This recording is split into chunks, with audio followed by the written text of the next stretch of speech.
जो कबूतरों की देख रेख के लिए जो कुछ व्यक्ति छोड़े जाते थे, नियुक्त किए हुए थे, उन्हें क्या कहते थे? उस्ताद या खलीफा कहते थे। ओके, ये उस्ताद कबूतरों को प्रशिक्षित भी करते थे।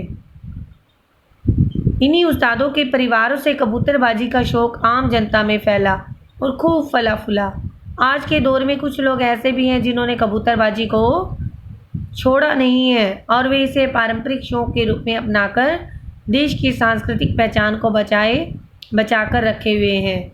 आज भी दिल्ली, आगरा, हैदराबाद, कोलकाता, बनारस, अहमदाबाद, पटना, कानपुर, बरेली, अजमेर आदि प्रमुख शहरों के आकाश में तैरते कबूतरबाजों की सीटियों पर गोता लगाते और छतों पर उतरते कबूतर एक मनोरम दृश्य उपस्थित करते हैं। अर्थात बेटा कहने का तात्पर्य ये है कि प्राचीन समय में तो जो लोग थे वो कबूतर रखा ही करते थे, लेकिन आज भी देखा जाता है कि वो अपनी पारंपरिक जो उनका शौक था उस रूप में उन्होंने अपनी सांस्कृतिक पहचान को बनाया हुआ है और कई शहरों में आज भी ऐसे ही कबूतर को छतों पर उतरते और कबूतरबाजों की सीटियों पर गोता लगाते देखा गया है।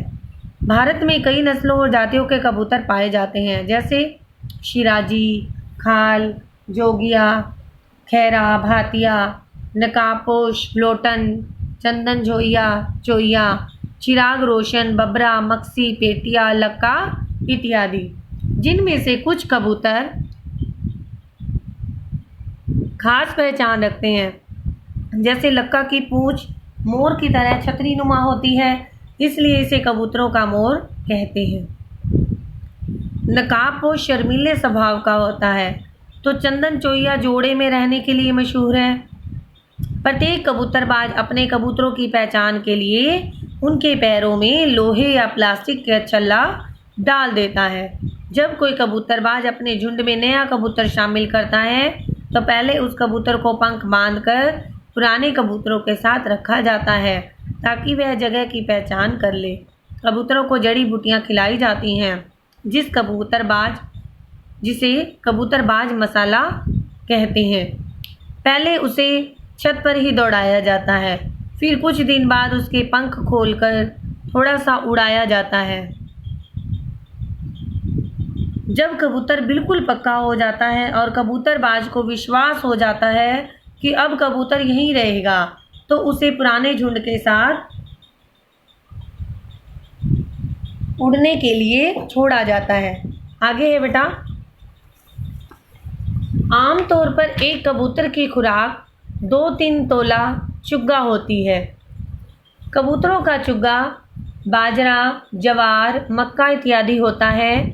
जब कबूतरों की उड़ान प्रतियोगिता होती है तो 1-2 हफ्ते पूर्व अर्थात 1-2 हफ्ते पहले से ही कबूतरबाज मुकाबले की तैयारी में लग जाते हैं और कबूतरों को बादाम, पिस्ता, अखरोट, मलाई, मक्खन खिलाते हैं। जिस दिन कबूतरों का मुकाबला होता है उस दिन कबूतरबाजों में बहुत उत्साह होता है। वे सवेरे ही नहा धोकर साफ सुथरे कपड़े पहनकर अपनी छतों पर पहुंच जाते हैं। किसी एक छत पर प्रतियोगिता के निर्णायक के रूप में पुराने कबूतरबाज, उस्ताद या खलीफा इकट्ठे हो जाते हैं। कबूतरबाज क्या होते हैं बेटा? उस्ताद या खलीफा, उसे कबूतरबाज कहते हैं या उस्ताद या खलीफा भी कह सकते हैं। वो इकट्ठे हो जाते हैं जिनका निर्णय सभी को मान्य होता है, अर्थात उनका जो निर्णय है वो सभी को स्वीकार करना ही पड़ता है। जब प्रतियोगिता आरंभ होती है तो प्रत्येक कबूतरबाज क्रम से अपने कबूतरों की टोली उड़ाता है। एक टोली में 40-50 कबूतर होते हैं। हर कबूतरबाज के लिए समय निश्चित कर दिया जाता है। उसी निश्चित समय में वह अपने कबूतरों को उड़ाता है।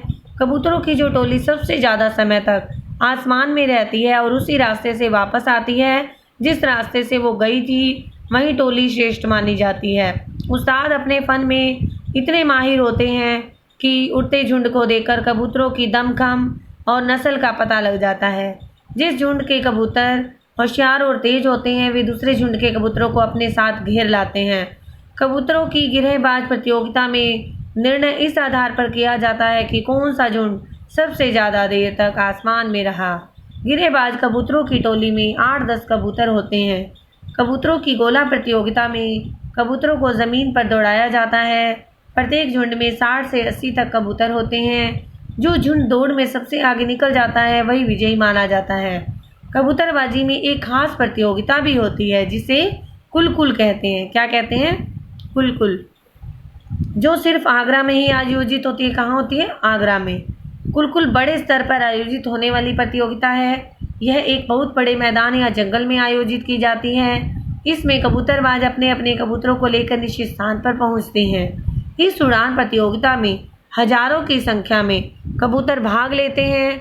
कुलकुल में कबूतरों का मेला सा लग जाता है। प्रत्येक झुंड के कबूतरों पर एक निश्चित रंग से निशान बना दिया जाता है। निश्चित समय पर सभी कबूतरबाज अपने कबूतर उड़ा देते हैं। देखते ही देखते हजारों कबूतर आसमान पर छा जाते हैं। जिस कबूतरबाज के कबूतर ज़्यादा दमदार होते हैं वे दूसरे झुंड के कबूतरों को अपने साथ घेर लाते हैं। जिस कबूतरबाज के पास जितने कबूतर आ जाते हैं वे सभी उसके हो जाते हैं। कुलकुल के लिए आगे है बेटा। कबूतरों को प्रतियोगिता से 1-2 महीने पहले तैयार किया जाता है, जिसमें कबूतरों को विशेष खुराक और जड़ी बूटियों का मसाला दिया जाता है। कबूतरबाज कबूतरों को पालने में और मुकाबलों की तैयारी में जो धन, श्रम और समय खर्च करते हैं उसके पीछे आर्थिक लाभ का ज़रा भी प्रश्न नहीं होता, बल्कि वहाँ होता है अपनी इज्जत का सवाल और पुरखों द्वारा शुरू की गई परंपरा को आगे तक लेकर जाने का दायित्व बोध। क्लियर बेटा? तो आपने इस पाठ को ध्यानपूर्वक पढ़ना है व इसका अभ्यास कार्य आप स्वयं ही फाइंड आउट करेंगे। ओके, व इसके प्रश्न उत्तर भी आप फाइंड आउट करेंगे। इज इट क्लियर बेटा? ओके बेटा, थैंक यू सो मच।